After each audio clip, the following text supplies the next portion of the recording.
Hi Boulder Books, I'm Jonathan Case. I'm an author-artist, and this is my daughter Dorothy. She and her little sister Miriam are traveling with me for the Little Monarchs book tour, so is their mom Sarah. And Dorothy's going to help me with some of the interview questions that you sent to me so that I don't have to ask them of myself. So take it away, Dorothy.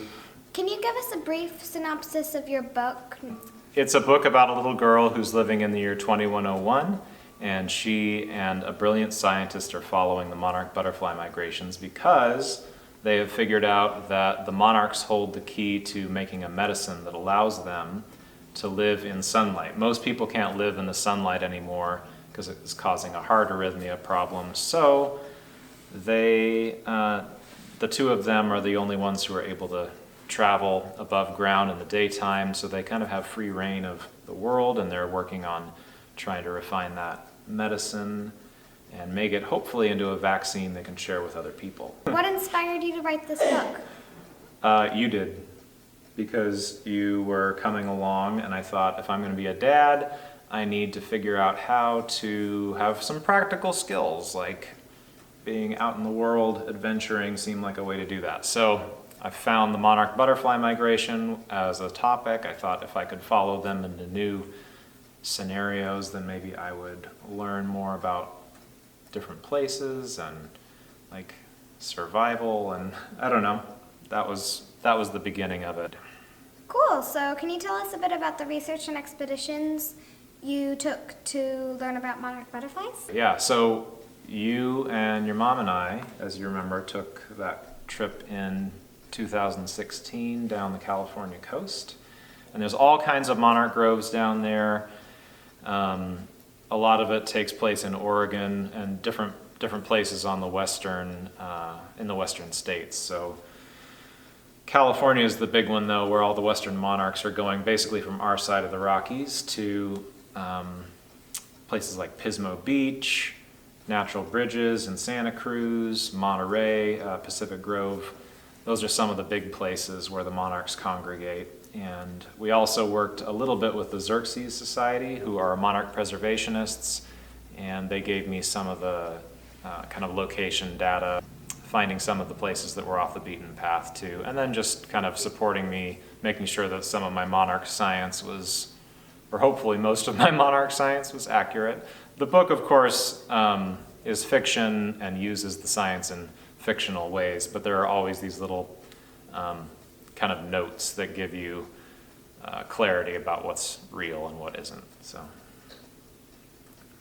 Why did you decide to intertwine your story with real-world knowledge like star navigation and knot tying? well, it's more of the same idea that we were just talking about. I wanted to,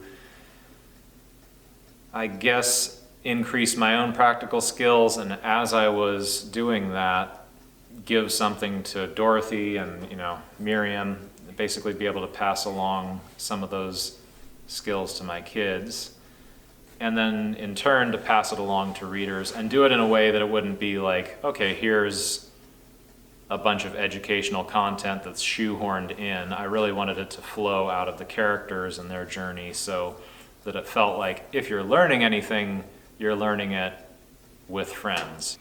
Why did you think the story would be one suited to the graphic novel format?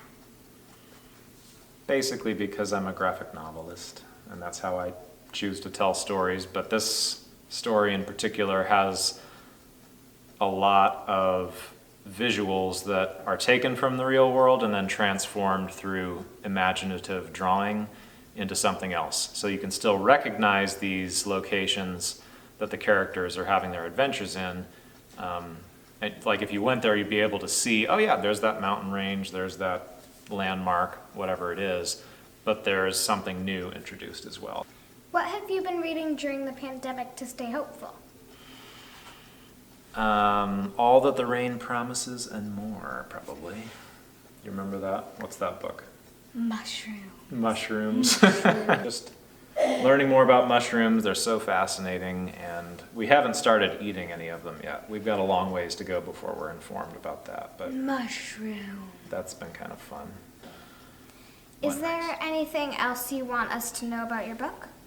So one of the things we're doing with the Little Monarchs tour is we're going around the western states distributing 3 different types of native milkweed seed. So we're hoping that we can do a little bit to support their migration, which is struggling right now. In 2020, there were less than 2,000 monarchs counted in California, whereas only a couple decades ago, there were like millions and millions of them. So it's an easy way for kids and families to get involved, learn about the science of seeds, learn about the science of the monarch migration, and enter into kind of the reality and the fantasy of the book.